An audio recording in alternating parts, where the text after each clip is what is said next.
I, Miriam Jane Cromer, wife of Howard Cromer, wish voluntarily to state that on the afternoon of Monday, 12th of March, 1888, at Park Lodge, Kew Green, I murdered one Josiah Percival, photographic assistant in my husband's employment. I added potassium cyanide to a decanter of wine, knowing that he was likely to drink from it and be fatally poisoned. My reason for committing this act was that for a period of several months, Josiah Percival had subjected me to blackmail. In the summer of 1882, I was 20 years of age, living at my family home in Hampstead. We were members of the Highgate Literary and Artistic Society. One day, I injudiciously agreed to take part with two friends in some photographic sittings. The lady who effected the arrangement was Dorothea Davenant, a leading member of the society. We had been advised that the photographs were to be used for a painting to be exhibited at the Royal Academy. This was not the truth. We were asked to adopt various Grecian-style poses for which we wore diaphanous clothing. 3 years later, in September 1885, I married and left Hampstead to live in Kew.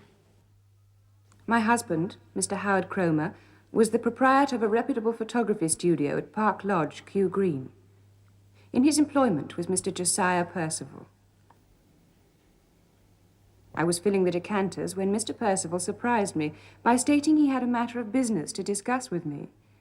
He produced one of the photographs taken in Highgate some years before. One of the unclad figures was unmistakably myself. He bought it at a notorious shop in Holywell Street and was now offering to sell it to me for £10.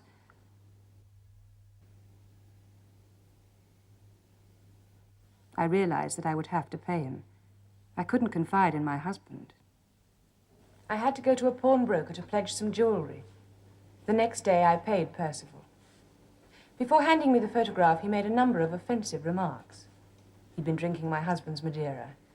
When at last he handed me the photograph, I burned it. I knew it was possible that he had other photographs in his possession, and my fears were confirmed a month later. He told me that he intended to buy the original plates from which the photographs were printed. Then he asked me to advance him the sum of £150. I knew he would be able to persecute me for as long as he wanted.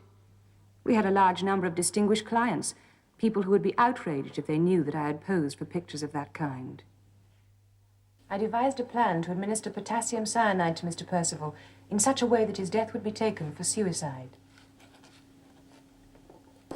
Please continue. Potassium cyanide, you see, is one of the chemicals occasionally used in the developing of photographs. On Monday, 12th of March, my husband left for Brighton, where, as vice chairman, he was to attend a convention of the Portrait Photographers League. We had no sittings that day, and Mr. Percival was working alone in the studio. The weekly order of wine arrives at noon on Mondays. On its arrival, I took the bottles to the studio and filled the decanters. Mr. Percival went out for lunch soon afterwards. I unlocked the poison cabinet and poured about a third of a bottle of potassium cyanide into a decanter of Madeira, knowing that Mr. Percival would help himself liberally to the contents during the afternoon. I replaced the cyanide bottle in the poison cabinet and locked it.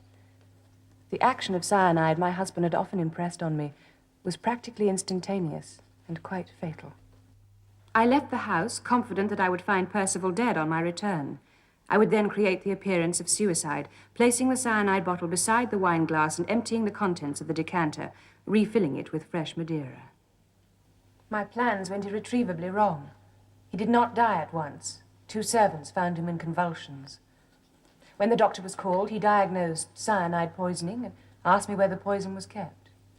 I unlocked the cabinet and showed him the bottle of potassium cyanide. I pretended to have no knowledge of the events leading to Mr. Percival's death, but I now confess that I murdered Josiah Percival. I swear that this is a true statement, and do hereby sign it this 1st day of June, 1888. Miriam, Jane,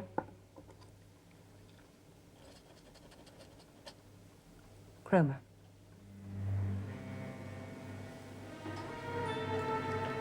James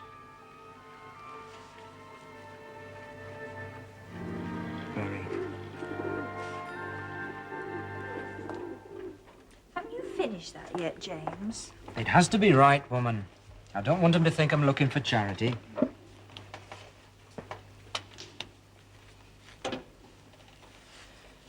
Listen. To J. Twosword, Esquire, proprietor, Madame Twosword's Exhibition of Waxworks, Marylebone Road, London.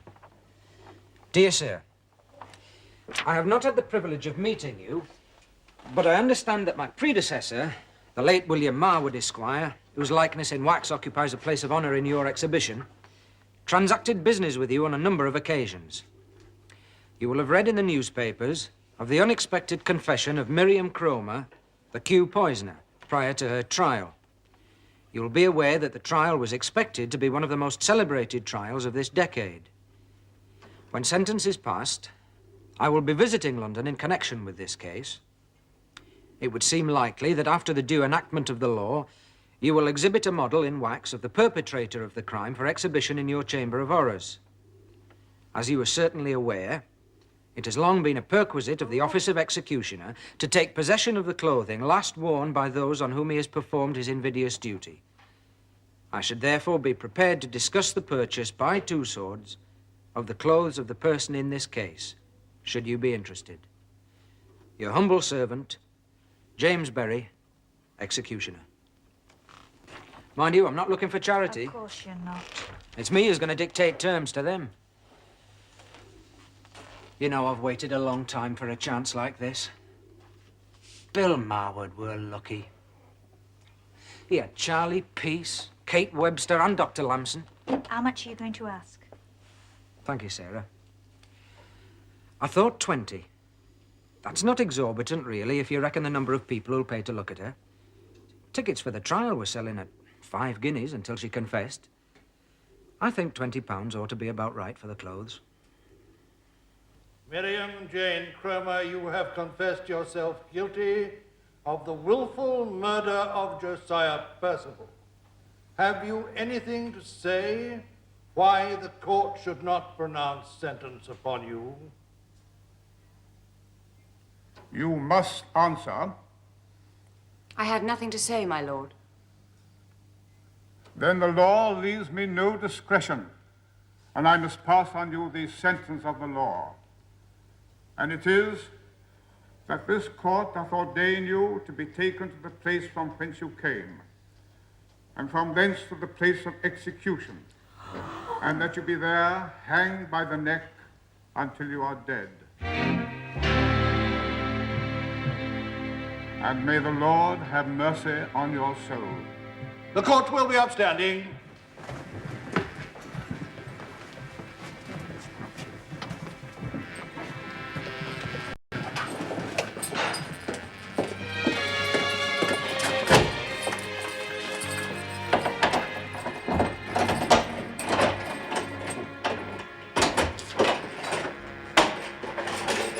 Come along then, here we are.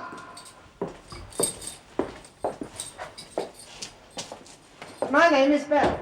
You'll be seeing plenty of us, Hawkins and me.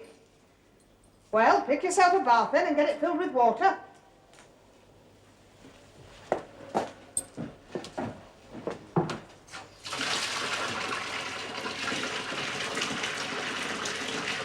Look alive then, take off your things.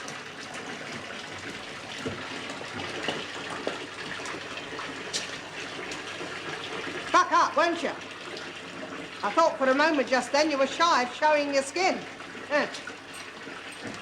I warrant you've got nothing we haven't seen before. Next year on Friday nights we had 4 baths on the go and 8 others naked as cuckoos waiting. It comes exclusive for your class of prisoner.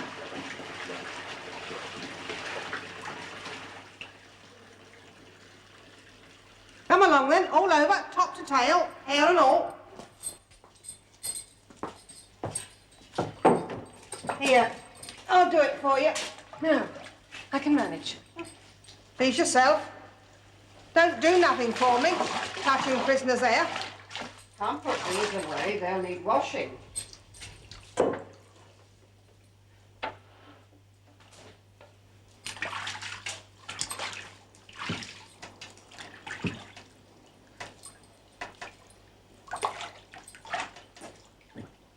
There you are, then. No different from the rest of us in your skin. Here. Better get yourself dry. Don't want you to catch your death. Put this on and sit in a cubicle. You have to see the doctor. Regulations. When that's done, we'll get you some prison clothes. What will happen to my own things? Miss, when you speak to an officer, Cromer, address her in the proper fashion. I'm sorry, I forgot. Will they be returned to my husband, miss? No. You'll be permitted to wear them again. At the end. I see. And after that? You don't have to worry, do you?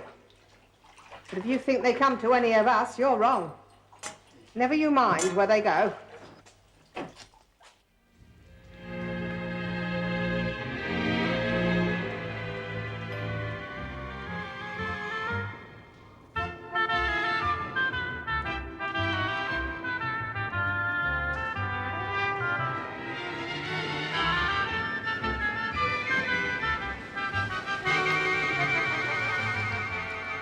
John Cribb, is that you?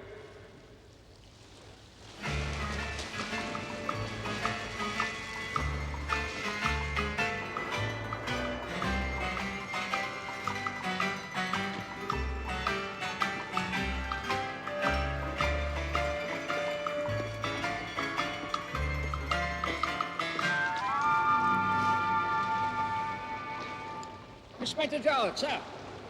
I've been trying to find you since yesterday. Don't you ever leave a forwarding address when you've had a row with your wife? Find that I don't. It makes it more interesting when I go back, sir. I need to talk to you. Still off duty till 8, sir. Quiet, Cribb, quiet. Get out.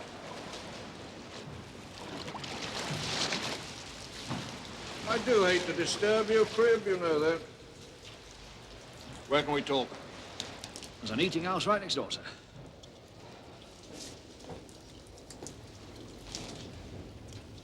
It's about the Miriam Cromer case. Beautiful woman, sir. Saw her in court. Much too pretty to do a nasty thing like that, sir. Yeah, well, that's what I want to talk to you about.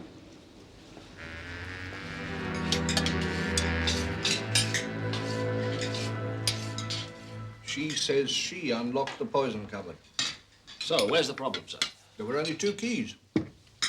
One Howard Cromer wore on his watch chain, the other was Percival's, and it was still in his pocket when they found his body.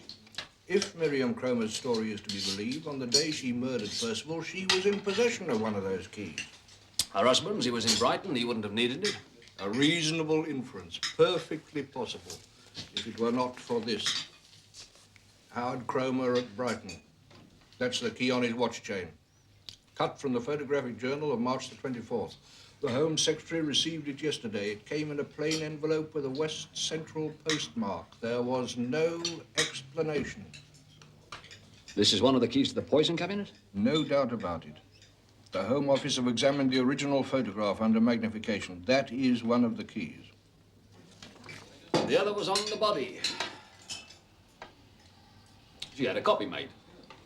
German barrel, tumbler lock, 2 keys, paracentrically cut. No copies. No. Percival let himself into the studio that morning. He kept the key ring in his trouser pocket. She says she took the poison from the poison cupboard when Percival went out to lunch. When she saw him next, he was a dead man. If she used Percival's key, how did she return it to the pocket of his trousers after he was dead? If my memory serves me correct, sir, when the doctor asked about the poison, Miriam Cromer. Yes. I unlocked the cabinet and showed him the cyanide. She must have had a key in her possession. I am at a slight advantage there, son Cribb. I've read Dr. Eagle's deposition. When he asked her about the cyanide, Mrs. Cromer told him it was kept locked in the poison cupboard. The doctor himself took the keys from the dead man's pocket. Afterwards, he replaced them. Has anyone asked Mrs. Cromer about it? No, if she's covering up something or for somebody, she's not likely to tell us. But there's a loose end somewhere, and you want it tied up nice and tidy. And quietly, Cribb. The consequences could be disastrous if there was the slightest suggestion of a miscarriage of justice. Questions in the house, police made to look a laughing stock. We need to know that Miriam Cromer's confession is the truth. After all, Why the devil should she commit perjury to condemn herself to death? How long have you got, sir? Good man, Cribb. The execution is in 11 days.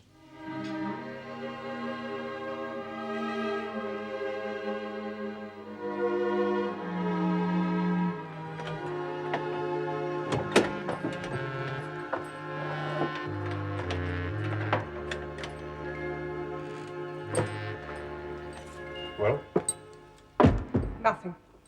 not even a fainting. Nothing. Can't have sunk in yet. Can take quite a time, of course. It's sunk in all right. She's got no feeling, that one. She's strange. Are you sure she's calm? Of course I'm sure. Well, I brought some salts. She won't be wanting salts. Not yet. Give her time yet. And she's all right to see the governor? I told you. She just sits. She don't say nothing, no fits, nothing. She just sits. Well, there's nothing I can do then. You'll be wanted in due course. Your feet. Hair. Step forward, Cromer. I make a point of allowing prisoners under your circumstances time to settle themselves before I visit them. And I always begin by making it clear that this institution exists only to meet the requirements of the law.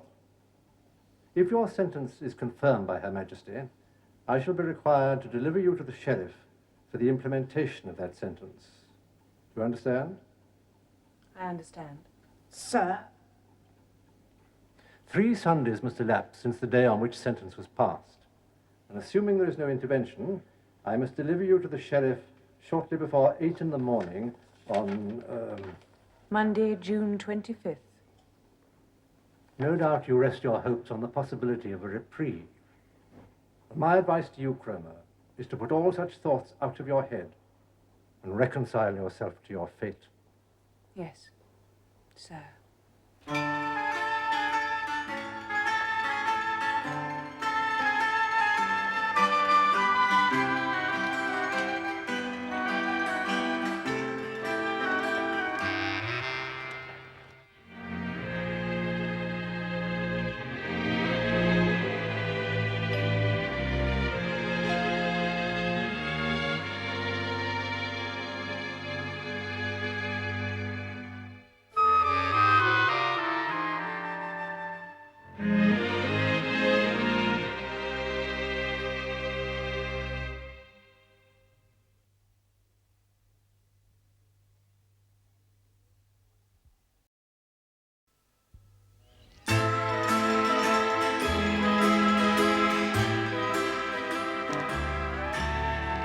Ready for a visit from the Queen, sir?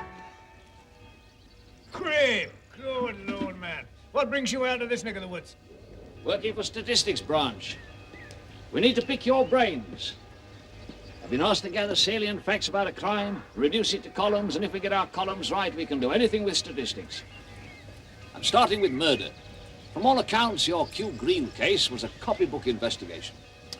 Oh, well, I wouldn't go as far as to say that, but it's decent of you to say so, of course. Oh, a classic of its kind. Ideal for my purpose. Would you mind answering a few questions on how you nabbed Miriam Cromer? Oh, delighted, my dear fellow. Anything I can do to help statistics? Well, come on in. It's nearly tea time.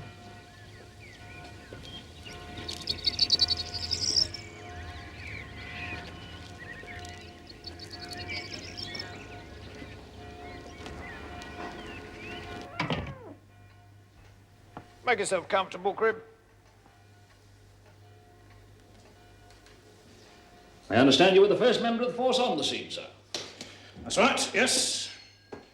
You assumed originally it was a case of suicide? Yeah, well, just as you would have done, Cribb.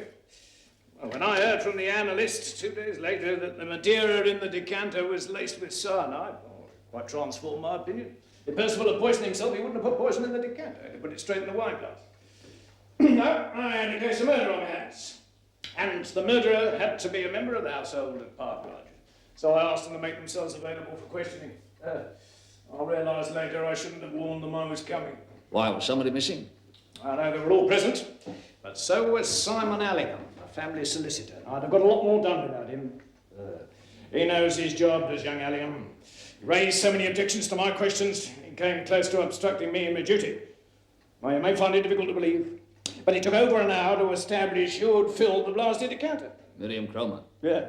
Well, she eventually admitted that it was a regular task of hers to fill the decanters. Once the wine arrived on Monday mornings, by Friday they were empty, so there was a standing order with the wine merchant. Now, on the day of the murder, the wine arrived at noon, and Mrs. Cromer took it straight to the studio. You pick up any gossip from the servants, sir? Well, it's no secret below stairs that Mrs. Cromer strongly disliked Percival. The housekeeper stated that on 4 occasions, when Mr. Cromer was out, Mrs. Cromer and Percival had ructions, as she called it. But you know what I couldn't fathom? Was what Percival had on her. Vulgar pictures never crossed my mind. You ever turn up any of these pictures? Fancy a look, do you, Cribb? No, I didn't, more's the pity. What sort of a woman, in your opinion, is Mrs. Cromer? I thought it was statistics you came to ask me about. Oh, well, you got me interested, sir. A woman who'll kill is a rare one. Upon my word, yes. So yeah, company, sir, so I set another car. Good thinking, Constable. You'll go far. That's a good man, that reminds me of myself at his age. Bright as a button I was. Took a sharp mind to invent the truncheon pocket sewn into the uniform. That's what clinched my promotion, you know. Help yourself to sugar, Cribb. Where was I? Miriam Cromer, sir. Oh, yeah. Well, it was all done in cold blood, there's no doubt about that. But if you were to ask me what sets her apart from other women, it's the absence of pity. She's so damn self-possessed. And I wouldn't mind betting that even now she isn't wasting a thought on Percival. Why do you think she confessed? Oh, I don't know. Well, it promised to be a classic trial, too. With you as the principal witness, sir. You know, I was sorry not to get my chance in court. We don't often get challenges here in Kew. The odd obscene exposure by the lily pond, that kind of thing, but when we do, we deal with them.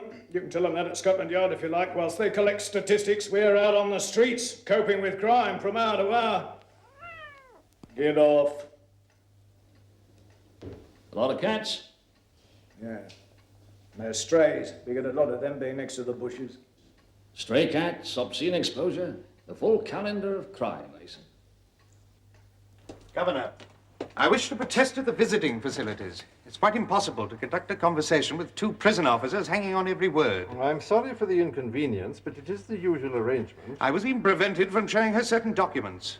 What documents? A copy of the petition sent to the Home Secretary and yesterday's edition of the Times. There were some letters to the Prisoners editor. are not allowed newspapers, Mr. Allingham. Governor, this is a woman under sentence of death. She needs to know what is being done. You may expect some improvement in the visiting arrangements in due course. But in the meantime... She tells me that the light is left on in her cell all night. I have suggested to her that she places a handkerchief over her eyes when she wishes to sleep. Believe me, Mr. Allingham, I have no wish to cause Mrs. Cromer undue suffering, but the regulations are specific. If you could persuade her to speak to the chaplain, you would be doing her a great service.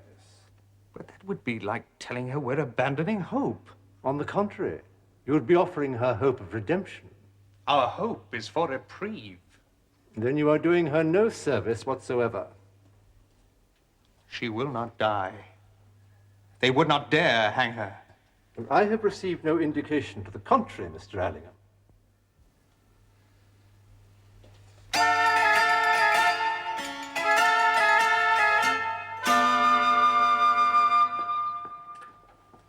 My dear sir, my apologies for keeping you. Your name, I was advised, is Cribb, but I know nothing else about you. Sergeant Cribb, Mr. Cromer, of the Criminal Investigation Department. I thought we'd seen the last of you gentlemen at Park Lodge. I've been asked to make another check of the statement your wife made. This is the lady, I presume? Yes, taken last year, to mark our 2nd wedding anniversary. Stunningly beautiful, isn't she? It may sound odd to you, Sergeant, coming from a man of my age, but I am enslaved, utterly enslaved. Merely to look at her is the greatest happiness. You must forgive me if I talk incessantly about her. It's your wife I came to ask about, sir. Ah, then do please sit down. And look at this. This will speak more objectively than I. If you'll allow me.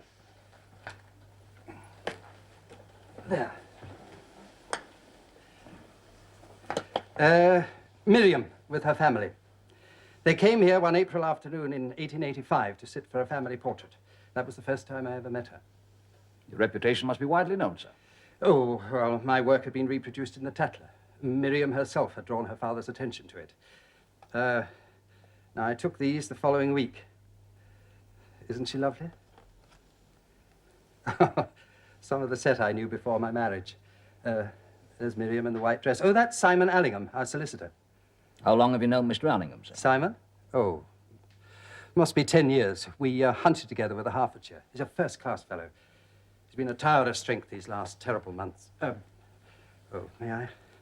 Seem to be stuck together.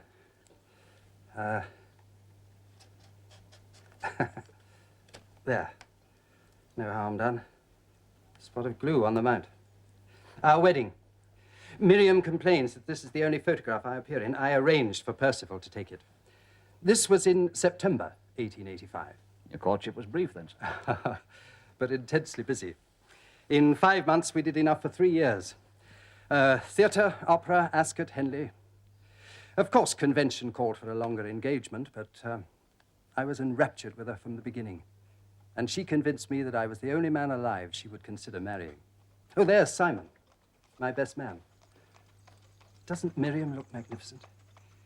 She is my inspiration. As a matter of fact, I was making a print of her hands when you arrived. It occupies my mind to work, privately, of course. I've refused all commissions since the tragedy happened. This unfortunate event must have hit your business hard, sir. Yes. Yes, I fear so. I heard that you built it up by your own efforts, sir. Yes, that is absolutely true. I am a self-made man. You won't give up the trade, sir? Trade is not the expression I would have used. This is my art, and I shall continue to practice it. I've come a long way in photography. When I first began in the 60s, every gentleman insisted upon being posed leaning against a cardboard column, top hat in hand, and one leg crossed over the other. How long have you lived in Kew, sir? 4 years, 4 years only. This is my reward. This studio represents many years of tiresome work, photographing vicious little boys in sailor suits. At one time, I worked from a wooden shed on the promenade at Worthing, but that is in confidence, Sergeant. Was Josiah Percival your first assistant, sir? Yes, the first with any photographic knowledge. I took him on soon after I moved here. It was the worst mistake of my life. The man was a viper. And I failed to see it. Oh, as an assistant, he was conscientious enough. But an upstart. I knew that he helped himself to my Madeira, for instance. But had I the smallest suspicion that poor girl, she said not one word about him, Sergeant, not one word. Why was that, sir? I've asked myself that repeatedly. Those words in her confession, to confide in my husband was no solution. My own wife could not turn to me in her torment. There are secrets in most marriages, sir. Were there misunderstandings between you? Misunderstandings? Nothing of any consequence. It would be fair to say that during the first 6 months she found it difficult to adjust to the marriage bonds. My fault. Mine entirely. After our marriage, I wanted Miriam to myself. Merely to see her in my own house, to talk to her, to photograph her, was all that I desired. I failed to appreciate that when I was working, she might become bored. You gave up your former friends after your marriage? Yes. Yes, all except Simon Allingham. To be candid, I was worried Miriam might weary of me and find the younger people more amusing. I'm a jealous and possessive man, and that's the truth. That you trusted your wife? She was an innocent child. Nothing that has happened has changed my devotion to her. To lose her would... Is there a chance, do you think? I couldn't say what is in the Home Secretary's mind, sir. Where were you on the day that Percival died, sir? In Brighton, Sergeant. The Portrait Photographers League was holding its annual conference. I am its vice chairman. What time did you leave the house that day? Oh, early. I cannot be exact as to time. You were catching a particular train? No particular one. What time the conference begins? 11, Sergeant. It'll take a good 2 hours to get to Brighton from here. You're there in time, I hope, sir. The trains are most reliable. Would this by any chance be where the wine is kept? I see you have some glasses on the top. Do please forgive me. May I offer you? Not on duty, sir. But I would like to see inside, if I may.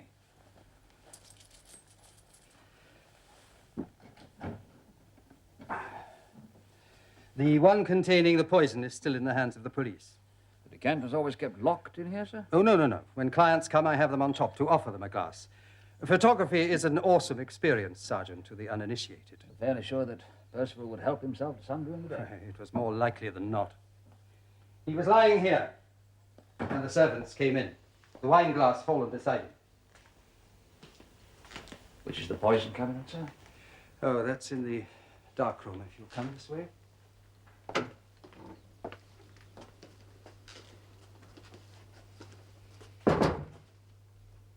May I see inside, sir? The cyanide was removed. Still like to see inside, sir? That's a capital idea, sir, keeping the key on your watch chain. No risk of leaving it around. Looks a good, strong lock. May I?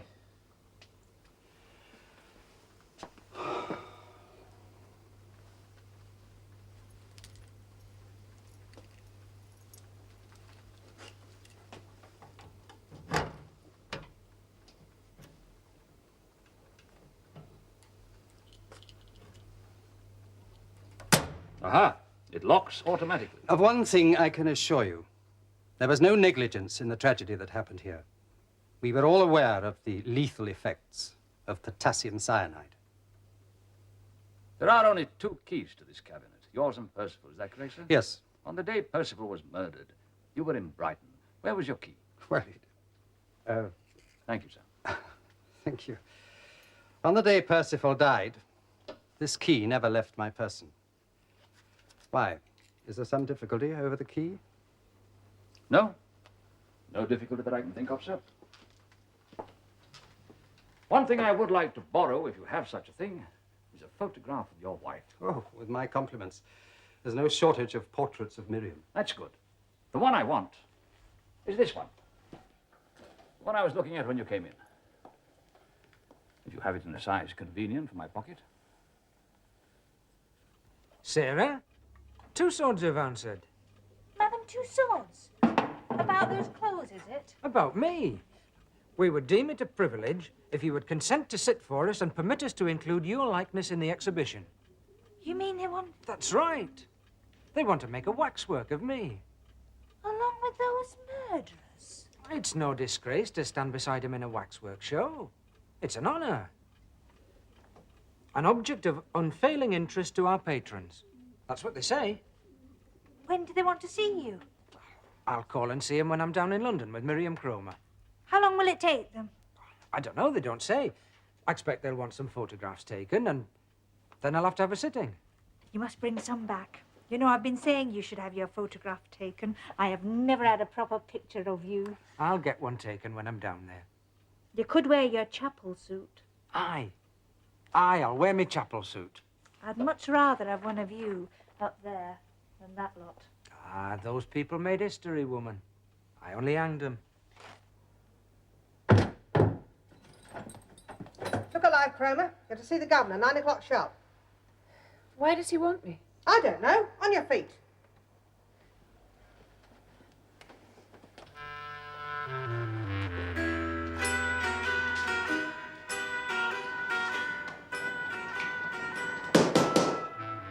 Yeah? Is this the Portrait Photographers League? Yeah? Excellent. Who are you? Wallace, sir. The clerk. Good. I wish to inspect the minutes of the annual general meeting held in Brighton this year. I'm not sure you're allowed to do so, sir. Kindly produce them. That really isn't possible this morning. Not possible. Not possible for a member to inspect the minutes of the AGM. Are you familiar with the Constitution?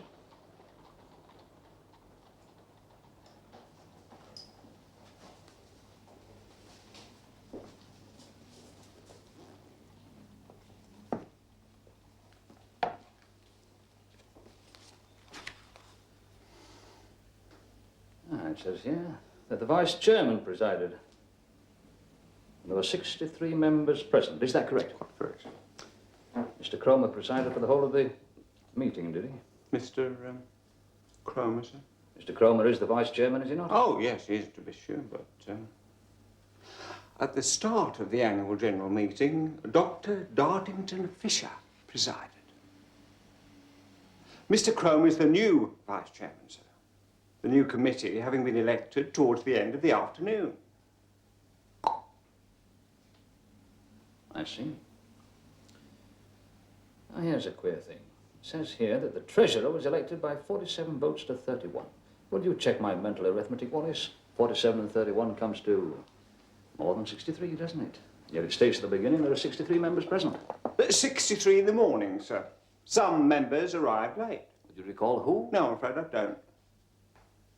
Unless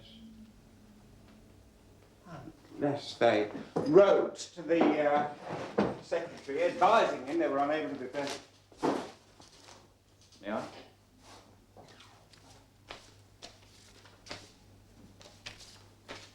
Ah. My dear Thorne, this is to advise you that I am unable to attend the annual... You won't be needing this. Just a moment, sir. I'm afraid I haven't another moment to spare. Good day. You're sleeping better now, I hope. The communication which I hold in my hand is from the Sheriff of the City of London. It is the warrant for your execution. It will take place a week from today at 8 in the morning. Do you wish to sit down? It will mean that you return now to a different cell, but with the same officers in attendance. You may receive visitors, your husband, your solicitor if you wish. You may speak to me or to the chaplain if anything troubles you. I urge you again to commend your soul to the Almighty. He receives those who repent their sins.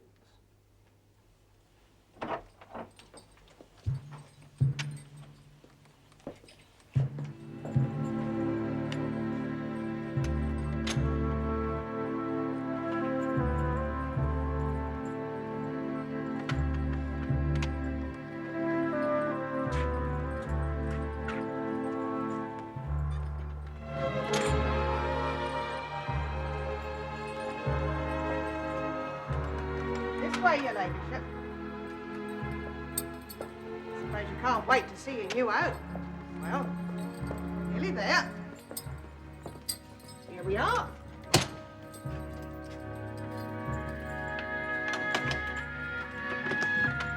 This is yours. Exclusive. This is larger than the other cell. It has to be for three of us and the occasional visitor. We still have to watch you in turn. 2 by 2, day and night. It's no different in the CC, you know. CC? What's that?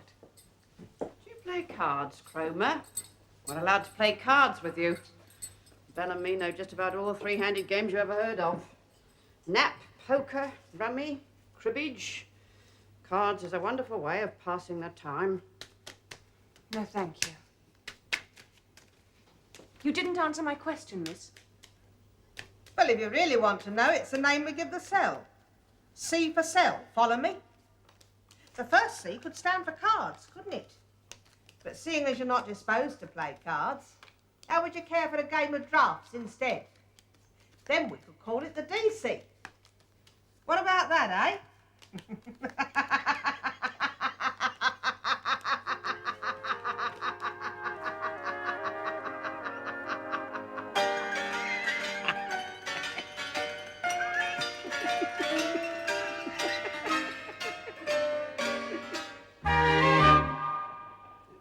Perhaps the poses plastique would interest you, sir.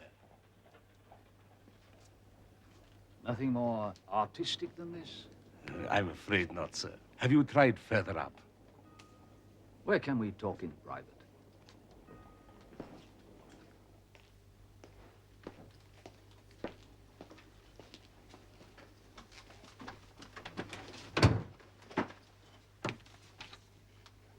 Police? Sir, help me. They was here last month. My case came up at Bow Street Friday. I was fined £25. What what's funny? I don't deal in misdemeanors. Do you think it interests me what smutty little pictures you keep locked in this desk? The crime I'm investigating could get you put away for life. There's a dead man, Brodsky. Murdered. Came in here last winter to buy pictures of this woman. Straight. I never seen this lady in my life. I swear it. You're lying. This man bought several pictures, one called The Three Graces. I never sell such pictures. This is not the only shop in Holyville Street. There are 4, maybe 5 others. Checked them. You make a mistake, believe me. It won't be £25 this time, Brodsky.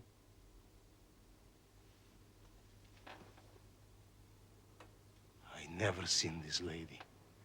May God strike me down if I don't tell the truth.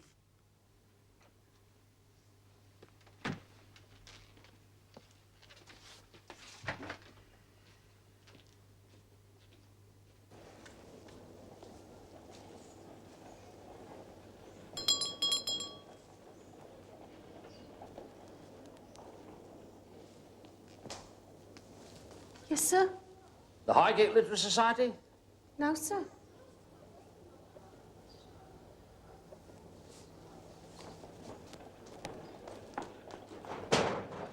Oh, yes, sir, but it ain't here no more. Been 2 years now. They're not meeting anymore. I'm looking for Mrs. Davenant. Oh, well, since it's Wednesday, you might try the board school up the road. She visits there to see the state of the children's heads. Public hygiene, she calls it.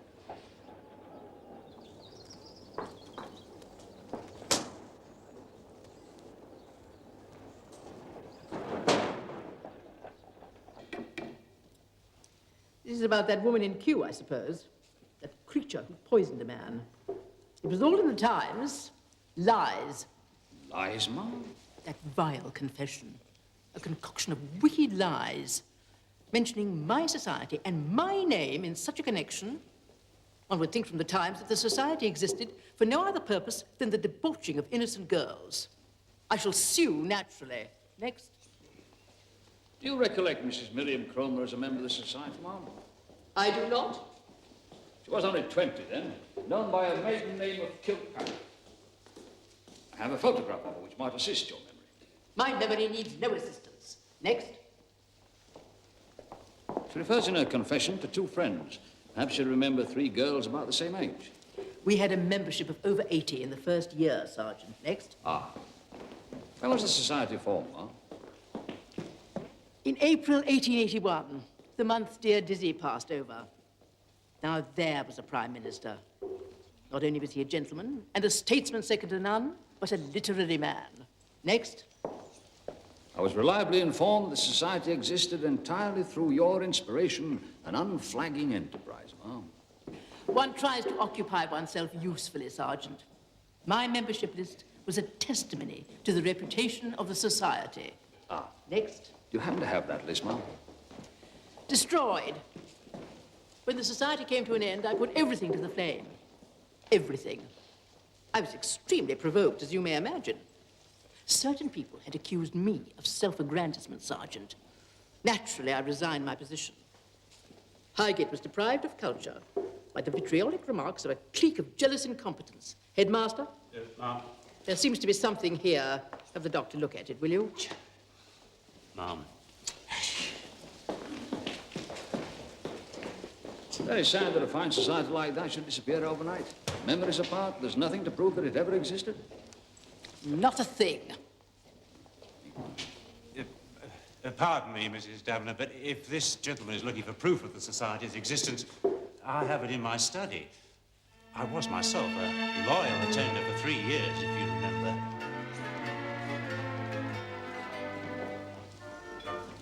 When we made our little pilgrimage to Hampstead one afternoon to see the actual seat where poor John Keats was accustomed to rest before he died, some of us formed up for a photograph. If this picture is of any interest to you, sir. Unfortunately, most of these people are strangers to me. It occurs to me that in group portraits, the names are sometimes written on the reverse. I wonder whether... I'm afraid there's nothing on the reverse of this. See for yourself. You don't mind?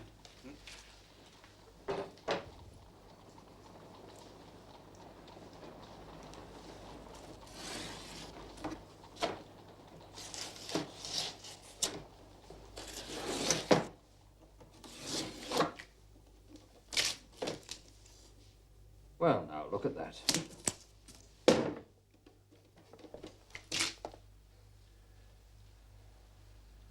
Miss M. Kilpatrick. Judith Honeycutt. Miss C. Piper, Mr. G. Swinson, Mr. S. Allingham. Do you remember any of these people now that we have their names, sir? Absolutely not. It was 6 years ago. That happened to be a copy of the post office directory.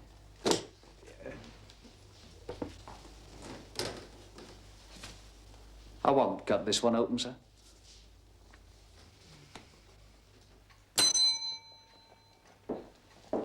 Can I help you, sir? Mr. Honeycutt?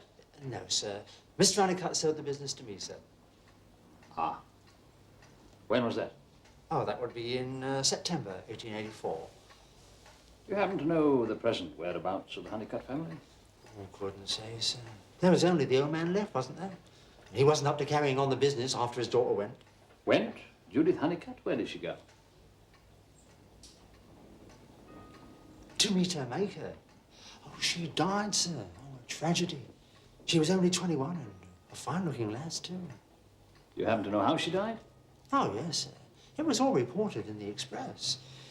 She committed suicide at her place of work. The photographers in West End Lane. She took poison. That's, potassium cyanide. Potassium cyanide?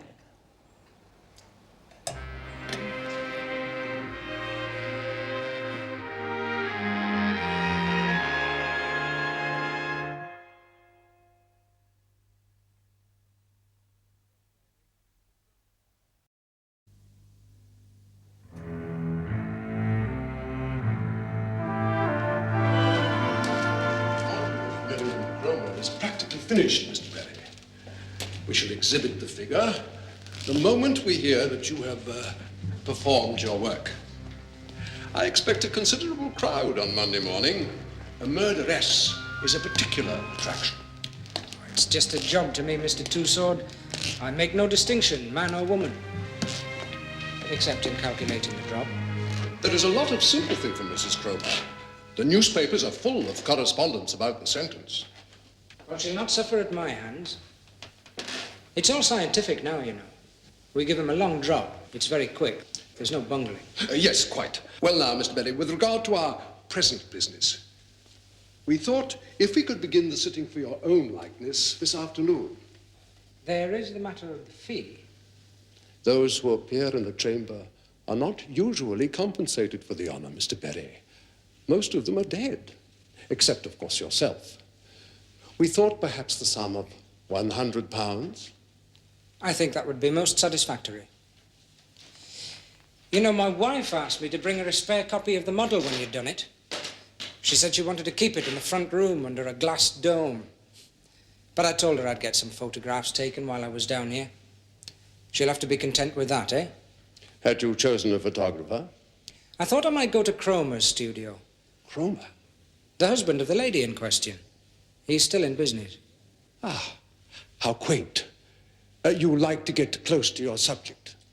I like to say sometimes that I stood in the place where it actually happened. It makes a story to tell your grandchildren. Indeed. And you can bring them down here to see you when the model is done. You'll find you'll become quite a figure of veneration. Do you know, Mr. Berry, sometimes when we're cleaning the models in this chamber, we find handkerchiefs pushed in the pockets. Ladies' handkerchiefs, lace-edged and still smelling of perfume.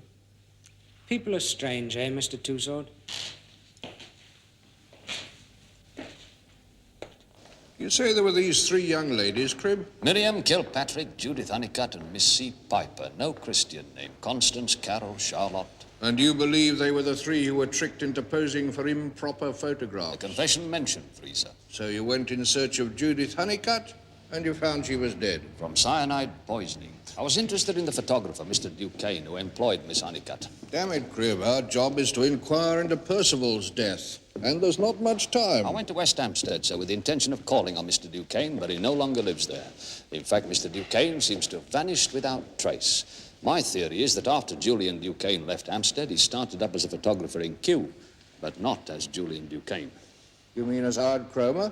When I first interviewed Howard Cromer, he went to no end of trouble to cooperate. But I couldn't get a straight answer about the time he left for Brighton, except he left sometime early in the morning. He was not expected there till 2:30. When he showed me the photograph album, he tried to give the impression that he first met Miriam the day her family came to the studio at Kew for a group portrait. That was in April 1885. I believe he knew her 3 years earlier than that. What ground do you have for saying that? I was suspicious of the album itself, sir. A photograph of their wedding 2.5 years before was stuck together, which implied that it hadn't been looked at since it was put in, unless it had been recently pasted into the album. That set me thinking that he might have put the entire album together to illustrate his story. That's a lot to deduce from a spot of glue, Sergeant. Well, that isn't the only thing, sir. The photograph the headmaster showed me showed the 3 girls together, and beside them Simon Allingham, Cromer's oldest friend. Now, if Allingham was known to Miriam in the summer of 1882, it's feasible that she was also acquainted with Cromer. That won't do, Sergeant. You know what you're guilty of? Post hoc ergo propter hoc. Pardon? Do you not have Latin? Well, it doesn't matter. It means that your reasoning is founded upon a fallacy. You've persuaded yourself that Cromer is not what he purports to be, so you're fitting the facts to justify your prejudice. It's possible that he was involved in Percival's death, sir. If he was in Kew that morning, he could have put the poison in the decanter as easily as his wife could. More important, he had a key to the poison cabinet, and she didn't. Sergeant, I cannot emphasize too forcibly that if there is anything in this at all, it will not convince the Home Secretary without solid evidence to support it. Where is that evidence to come from? Miriam Cromer, sir. What precisely are you saying, Sergeant? Well, today's Thursday, sir. The woman's due to hang on Monday. Our report should be on the Commissioner's desk by tomorrow evening. There's no time to put men on house-to-house inquiries to establish Cromer's movements on the morning of the crime. Miriam Cromer can tell me. Permission to interview her, sir. Out of the question. She's in the condemned cell.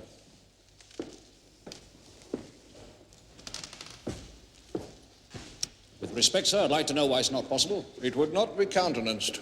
Well, surely, in the interests of justice. Justice has had its opportunity, Sergeant. All we are now required to do is to find out how she did it.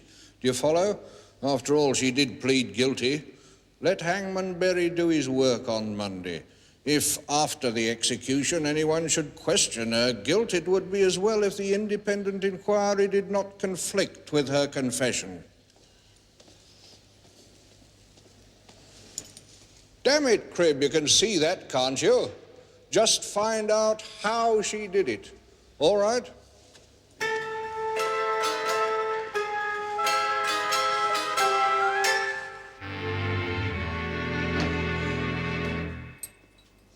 There's a visitor outside.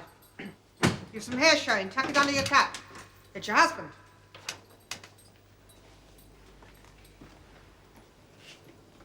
My love? Say your love, Howard, and tell me what is happening outside. Yes. Yes, of course. The petition is being delivered to the Home Office this afternoon. 13,000 signatures demanding a reprieve. An avalanche of sympathetic letters. Sympathy? What do you mean, sympathy? I'm not dead. Oh, no, forgive me. I'm confident that justice will be done. I mean... I know what you mean. Howard, has something else happened? Tell me. There have been 2 visitors this week. On Sunday, a detective sergeant came and put a lot of searching questions to me. About what? Well, he wanted to know what train I caught to Brighton. What did you say? Well, you know me, incorrigibly vague about such things. I showed him where the decanters were kept. He wanted to see inside the poison cabinet and insisted on opening it himself with my key. Was he satisfied? Well, he should have been. But there's been something else. I'm convinced that the inquiry is still continuing. The second visitor? Yes, he came yesterday afternoon. A strongly built fellow with a scarred face and a black beard. He said he wanted a photograph of himself. Did he ask you questions? Oh, yes, he asked me questions. It was all he could do not to take out his notebook. He showed a lot of interest in the room in which the occurrence, as he described it, took place. I photographed him. He gave me an address in Bradford to post the portrait to. Probably the police station. So, They've sent a second detective. Have you spoken to Simon? Yes. Ask Simon to visit me tomorrow morning. And Howard, I shan't expect to see you. Do you understand? Howard? Yes? I'm grateful.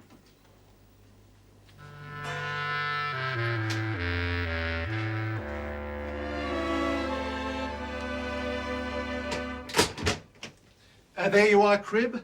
That's every picture confiscated by my squad and my predecessors in the last 15 years. Help yourself. Artistic poses, continental groups, all the fun of the fair sex. Look here, Moser, couldn't you see your way to helping me through this lot? I don't have much time. I agreed to let you in here, Cribb, and God knows I had to bend my principles to do it. And now you're asking me to plow my way through 10,000 pictures with you, and I don't even know what you're looking for. This woman, and 2 others. Don't you think it would help if you told me her name? Miriam Cromer. The Q poisoner? The same.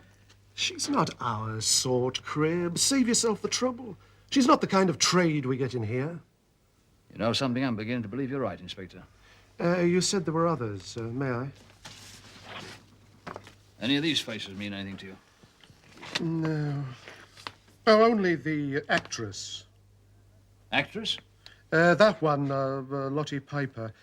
She's in that show at the Royalty now. Lottie, Charlotte Piper, Lottie Piper. That's who it is. Obvious. Moser, you are magnificent. Oh, you develop a memory for faces in here, among other things.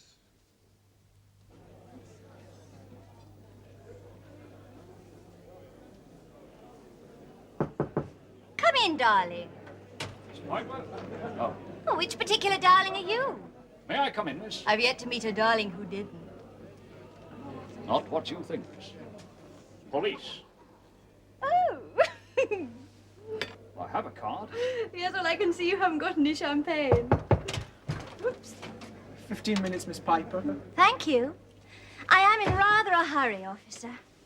I'd like you to look at this picture. You recognize the lady? Of course. But I don't recognize you. Sorry, miss. Detective Sergeant Cribb of the CID. Really? Now, I wouldn't have thought detection was necessary, considering Miriam's confession was in all the papers. She is due to hang on Monday, miss. Representations have been made to the Home Office on her behalf, and it's my job to see if they hold water. Has Madam decided she would like to change her plea? Now. I'll ask the questions, miss. You saw the confession in the papers. A section of it refers to you. I didn't give your name, but, well, it was you, wasn't it? Come now, Sergeant. Let's not be coy. You asked me if I took my clothes off for a photograph. You won't make me blush after the years I've spent in the theatre. What you got up to, Mrs. of... No interest. Well, that's not very gallant. Tell me, have you seen any of these deplorable photographs? No, miss. Well, I can assure you the pictures I remember were absolutely tame. Lord knows why Miriam took such a serious stand on the matter, actually poisoning a man on account of it. When did you join this artistic society? Oh, darling, I've no idea. I haven't a head for dates. All I can remember was that little hall buzzing with conversation. Seemed to me like the Café Royal. I'd never experienced anything so exotic. How did the business of the photographs arise? Well, one of the Society's founders was a personal friend of Sir Frederick Leighton. She happened to know that the great artist was interested in finding a number of elegantly proportioned young ladies to pose for a canvas on a classical theme. We were told an assistant of Leighton's would make the preliminary study. The following afternoon, we presented ourselves at the studio to discover that the assistant was not a painter at all, but a photographer. Called Julian Duquesne? Needless to say, Sir Frederick Leighton knew nothing about it. Do you happen to know how Judith Honeycutt came to be in Duquesne's employment? This is a free country, darling. She went to work for him. Come now, Lottie, that's no help. Judith is dead. Miriam is locked in a death cell. You are the only one who can tell me how those photographic sittings led to one girl working for the man and the other marrying him. Did he blackmail them? Blackmail. Oh, Sergeant, that's delicious. You evidently need a few lessons in feminine psychology. We were paid $1 each, and we giggled all the way home. We were modern young women, Sergeant, and they were classical poses. I was rather relieved that the picture didn't appear at the Royal Academy. It never occurred to me they'd be put to any other purpose. We were deeply interested in the impression our bodies made on Julian Duquesne. Each one of us imagined him becoming intoxicated with her charms. You went back. There were more sittings. Oh, we pursued him. He was at a loss, poor man. He tried to solve the problem by introducing us to his friends. It nearly worked. Simon was smitten with Miriam. Simon Allingham? Yes, but Julian was the prize she wanted. We were the 3 graces in a modern judgment of Paris, Sergeant. And each one of us wanted to win. Overture and beginners, Miss Piper.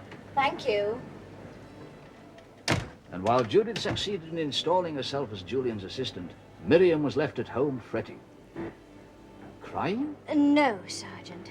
Give Miriam credit for more style than that. More planning. Ah, you mean while Judith was in the dark room, Miriam and Julian were out with a camera and a picnic basket. Exactly. So Judith was eclipsed. You might think so, but not yet. Sometime later, I met her in Hampstead High Street. Her face was pink with excitement. She told me she was engaged to be married to Julian. No. And that they intended to tell Miriam that very evening. Judith was certain that Miriam would share in their joy. I told her frankly Miriam would be incensed, that she was too single-minded to give up. Judith laughed and said she had no fear of losing Julian. She said he didn't see Miriam as a person at all, but a face. A face to be photographed, not to be kissed. I said that perhaps Julian saw all women with a photographer's eye. She laughed again and said she was sure he did not. She was carrying the proof. His child. Tell me something, Lottie. How do you account to yourself for Judith's death? Sergeant, I couldn't account for it. Lottie, do you believe that she took her own life? Since I read in the papers what happened in Kew, no. I think Judith was murdered. Not too close. How are you? Impatient for news. My dear, Howard is missing. The police want to question him. They found out he's left the house. They think he's left the country. They're trying to find him. Yes. And that means they want to charge him with something. Then it's nearly over, Simon. Yes. Nearly over.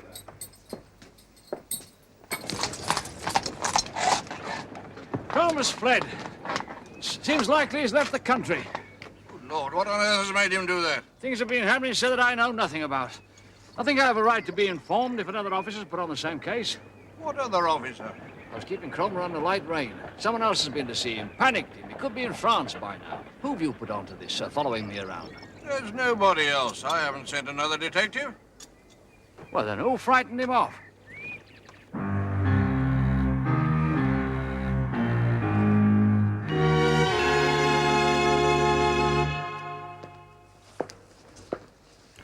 If Cromer's left the country, you've lost him.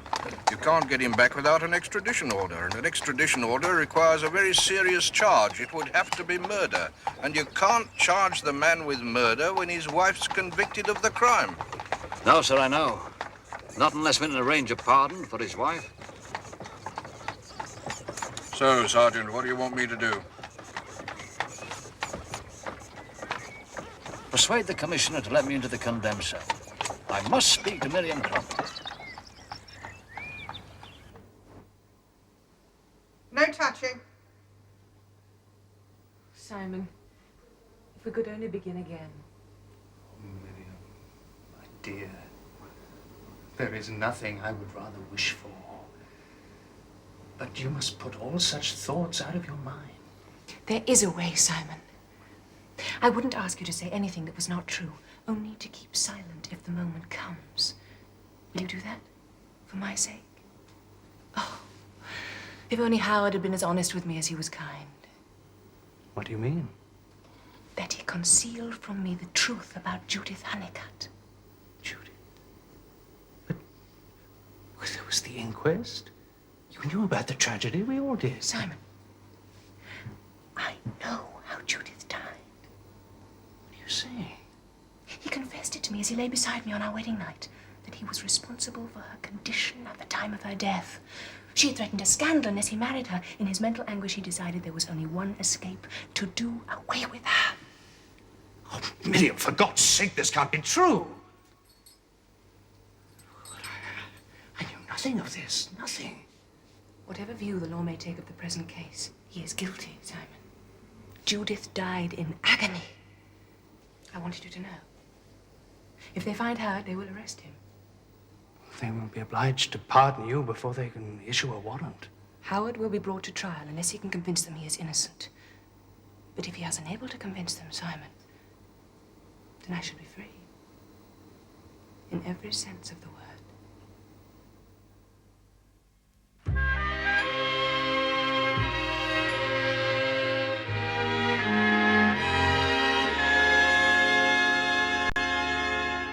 Say this is without precedent, Sergeant Cribb. I've never spoken to a prisoner under sentence of death. I hope you know what you're doing. Tell me, how is she enduring?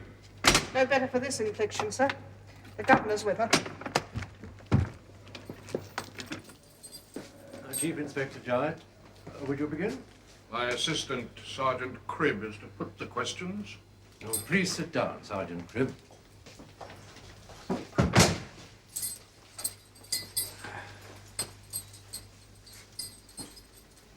You haven't met me before, Mom. I was brought in to take a look at the confession you made. I'd like to talk about that confession, if you don't mind. I want to ask you if you stand by everything you said in this document.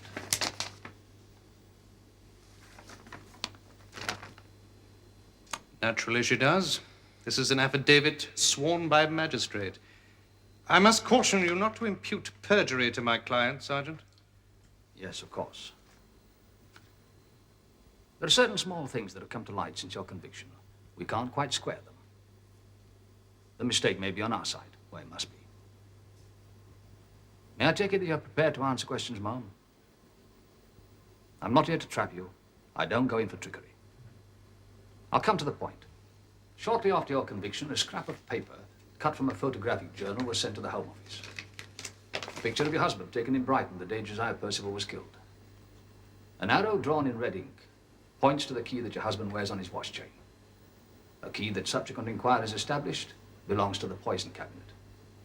Now there's our first problem, Mom. How could you have unlocked the cabinet if one key was with your husband and the other in the pocket of the victim? My client does not wish to add anything to the statement she has already volunteered. Naturally, I was obliged to check the movements of your husband on Monday the 12th of March, and it transpires that he was not, as we had supposed, in Brighton that morning. He was, in fact, not expected to be there before 2:30. He could, on the face of it, have doctored the decanter himself. That is absurd. You can have no evidence to suggest that Mr. Cromer poisoned his own assistant.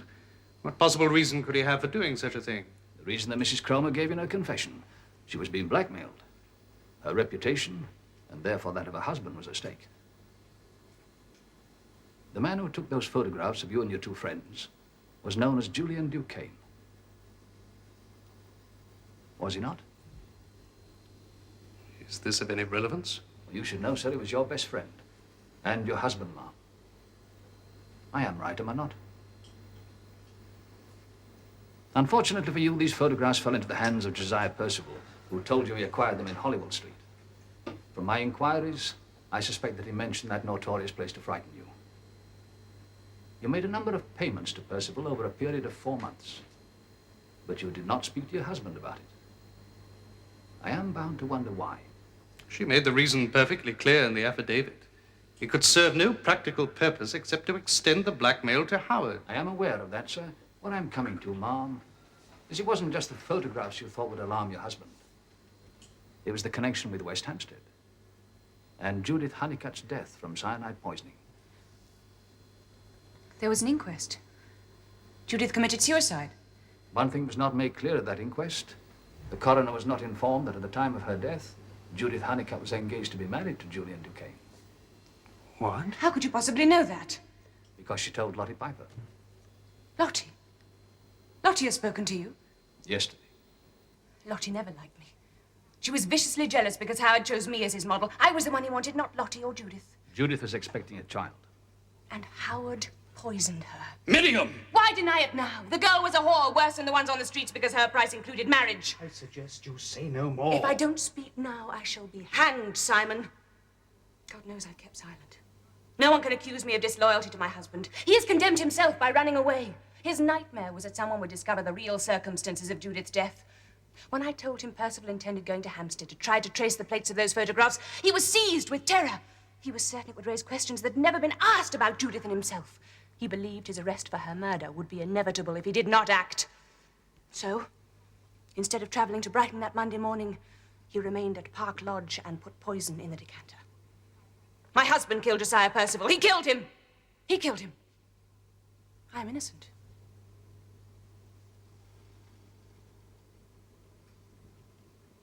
Sir?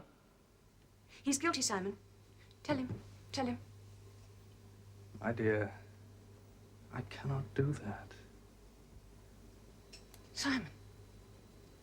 Simon, for me. For us. Leave me alone! Simon, won't you save me? On the morning of 12th of March, Howard Cromer was with me in my chambers. He had come to consult me about the blackmail which Miriam had confided to him at the weekend. My clerk will confirm. No, it isn't true! Don't believe him. They plotted this between them. Can't you understand?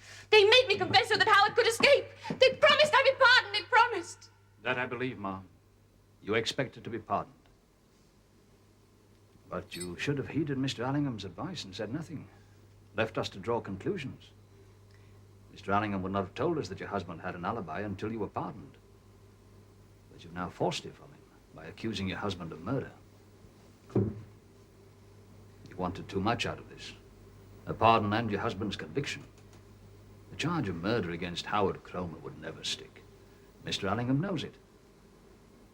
The purpose of the plan was to raise enough doubts in our minds to secure your release. How could I have unlocked the poison cabinet with no key? You used Josiah Percival's key.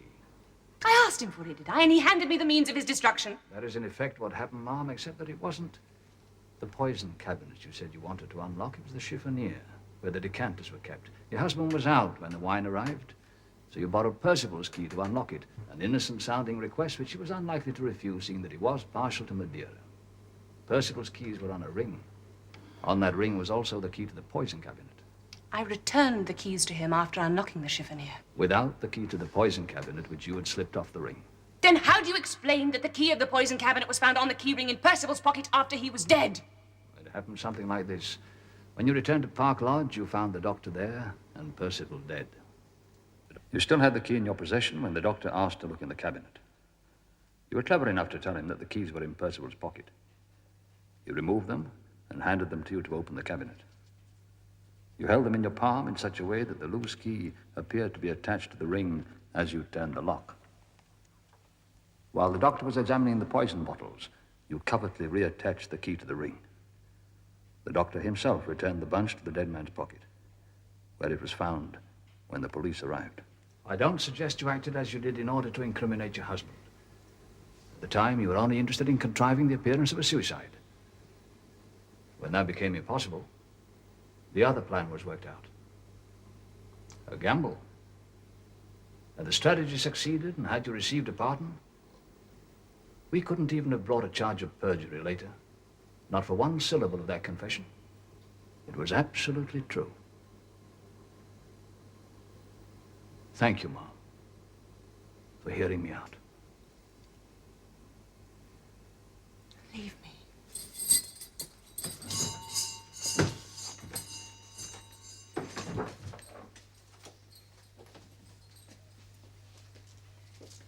Leave me!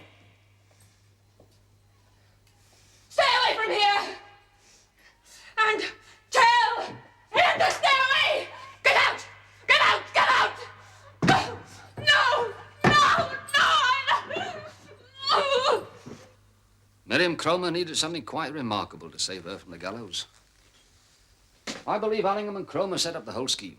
With Howard on the run like a guilty man, we would have to obtain an extradition order, which meant we would have to arrange a pardon for Miriam Cromer. As soon as she was pardoned, Howard would surrender to the police, he would announce that he had an alibi for the morning of the crime, and Simon Allingham would confirm it. But that would confirm his wife's guilt. Autrefois convict. I beg your pardon? Oh, don't you have French, sir? A legal expression dating back to common law. A person cannot be tried twice for the same crime. Even if we knew Miriam Cromer was a murderess and brought her up before a magistrate, she could plead autrefois convict and walk out a free woman. I am aware of the law, Sergeant. It was the terminology which escaped me. Yes, sir. Very cunning idea, sir. Not easy to unravel. Oh, didn't you think so, Sergeant? And, what about Judith Honeycutt? Oh, I believe Miriam Cromer murdered her just like she murdered Percival, sir. 2 murders, eh? Well, at that time, she was determined to get Howard Cromer for herself, sir. Sergeant, I salute you. I believe we have played our cards extremely well. Tell me, did you ever really think that she was innocent? Well, I'm always inclined to give a pretty woman the benefit of the doubt, sir.